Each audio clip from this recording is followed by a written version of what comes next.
Raspored biljaka u vrtu igra veliku ulogu, kao i biljke koje sijemo i sadimo jedne kraj drugih. Važno je znati koje biljke iz tla koriste koja hranjiva, koje biljke pomažu drugima u odbrani od bolesti i štetnika, a koje nikako nisu dobre jedne kraj drugih. O tome smo naravno dosta govorili i vjerujem da su mnogi naučili kako pravilno organizirati vrt kako bi imali što manje problema sa štetnicima i bolestima. Ukoliko i vi želite biti uspješni i izbjeći probleme u vrtu, podržite naš rad, zapratite kanal, ostavite like ili podijelite video sa prijateljima. Naravno, za obavijesti u svakom novom korisnom videu ne zaboravite kliknuti na znak zvonca da ne propustite ni jedan važan savjet. No, danas je tema uzgoj biljaka u paru. Mnogi su na taj način prije uzgajali biljke iz nekih razloga. No, kao što je sve sa praksom i istraživanjem dobilo novi pristup, tako se i o biljkama saznalo mnogo toga. Prije su se u paru sadile najčešće paprika i paradajz, ne zajedno, nego 2 paprike ili 2 paradajza. Razlozi su bili to što se 2 biljke međusobno podupiru pa lakše stoje i podnose teret plodova, no to baš i nije opravdan razlog. Naime, i paradajz i paprika uz adekvatnu njegu mogu narasti dosta visoko i njihove stabljike jednostavno nisu sposobne da izdrže taj teret, jer je težina plodova samo još veća. Naravno, jer ih na 2 stabla ima još više.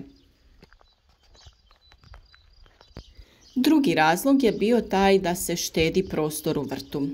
Na jednoj biljci koja ima dovoljno prostora i hranjiva u tlu imati ćemo jednak broj plodova kao i na te 2 biljke koje se guraju i otimaju za prostor i hranjiva. U čemu je stvar? Korijen biljke se širi na određenu dubinu i uzima hranjiva sebi, a ta druga biljka zauzima doslovno taj isti prostor i uzima ista hranjiva sebi. Resursi u tlu su ograničeni i jednostavno neće biti dosta hranjiva kako bi obje biljke kvalitetno napredovale. Veliki problem je i pojava vršne truleži plodova, koja se javlja zbog nedostatka kalcija u tlu, što stvara još veći rizik od te pojave, jer 2 biljke crpe jedan mali prostor u tlu. Gusta krošnja, to jest 2 krošnje, stvaraju doslovno džunglu i idealan prostor i uslove za razvoj oboljenja i pojavu štetnika. Kada krošnja biljke nije prozračna, sporije se suši nakon kiše i magle, te se tu stvaraju idealni uslovi za razvoj gljivica. A od gljivica naravno dobivamo različite bolesti poput plamenjače i pepelnice. To vlažno i skrovito okruženje stvara i idealne uslove za sakrivanje prvenstveno lisnih ušiju, pa onda i drugih štetnika koji mogu ugroziti uzgoj. Svakako je najbolje posaditi jednu biljku na razmak od 30 cm od druge biljke i između posaditi neku dobrosusjedsku biljku ako već želite iskoristiti prostor. Uvijek se sade biljke koje ne koriste ista hranjiva, kao na primjer paradajz i kupus ili kupus i paprika. To jest kombiniraju se biljke koje su visoke sa niskim biljkama. Također je važna i dubina na koju se širi korijen. Paprika i paradajz imaju jači korijen, a kupus ima manji korijen koji je pri vrhu, to jest pri površini tla. Paprika i paradajz imaju potrebu za dušikom samo u početnoj fazi razvoja, dok je kupusu dušik najpotrebniji.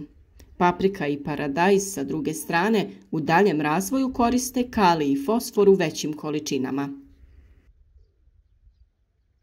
Ono što je također važno jeste to da paprika i paradajz stvaraju sjenu i zaštitu od sunca kupusu, pa se samim tim i zadržava vlaga u tlu.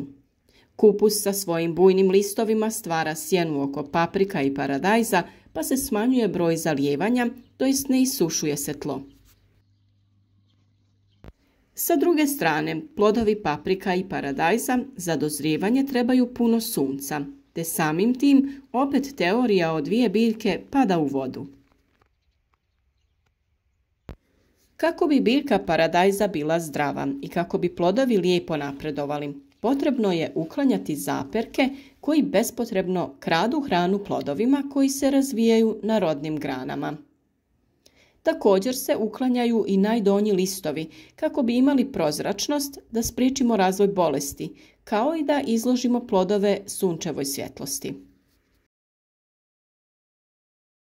Isto tako, nakon što sazore prvi plodovi na prvoj rodnoj grani, nastavljamo sa uklanjanjem listova do druge rodne grane.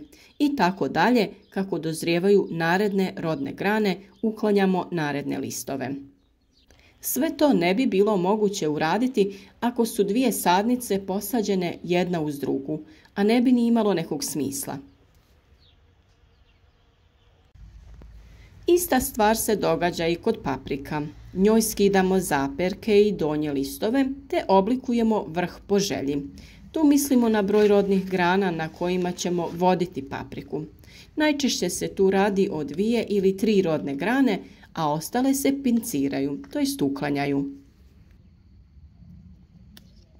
Na ovaj način i kod paprike sprječavamo razvoj oboljenja i povećavamo prinose. Šta to znači? Jedna biljka koja je previše opterećena sa brojem grana i plodova će imati velik broj sitnih plodova, a biljka koja je pravilno oblikovana će imati manji broj lijepih krupnih plodova, ali će i duže plodonositi. Biljka koja ima puno listova i grana gubi hranjiva na te nepotrebne dijelove biljke, a biljka koja je pravilno oblikovana raste u visinu, te samim tim ima više cvjetova, to jest plodova. Kao što sam rekla, uvijek je bolje, ako želite uštedjeti na prostoru, da između paprika i paradajza sadite neke druge biljke koje trebaju druga hranjiva i druge uslove. O temi dobrih i loših susjeda imamo poseban video, pa ću vam link za taj video savjet staviti u opisu. A što se tiče oslonca ili potpore za ove biljke, to je neizostavan korak. Paprika na otvorenom može narasti dobro preko 1 metra visine, imati veliku količinu plodova i sigurno će joj trebati neka bolja potpora, poput nekog čvrstog kolca, a ne druga paprika koja bi sa ovom prvom samo polegla na tlo. U plasteniku s druge strane je to skroz druga priča, gdje paprika može doseći preko 2 metra visine. A paradajz je onda priča za sebe i nikakav par mu ne može pomoći da stoji, jer se može postići visina od najmanje 2 metra, te se onda može odrezati vrh ili pustiti da biljka ide nazad prema tlu. U svakom slučaju, ozbiljan oslonac mu je potreban. Sve to naravno ovisi o tlu koje mora biti bogato hranjivima i osigurati biljkama idealne uslove za rast. A sve upute o oblikovanju biljaka, skidanju zaperaka i listova, pripremi potpore i vezanju imate u posebnim video savjetima među nedavno objavljenim videima na našem kanalu. S promjenom klimatskih uslova i vremenskih prilika sve smo češće suočeni sa izazovom kako da očuvamo naše biljke od oboljenja i štetnika, a upravo pravilna njega je ključna. Berba obilja zdravih i kvalitetnih plodova je cilj svakog vrtlara, a uz naše savjete svakako i vi možete da budete sretni i zadovoljni. Ukoliko vam je ovaj video bio koristan, podržite nas sa lajkom, podijelite video na društvenim mrežama kako bi vaši prijatelji mogli imati koristi od naših savjeta.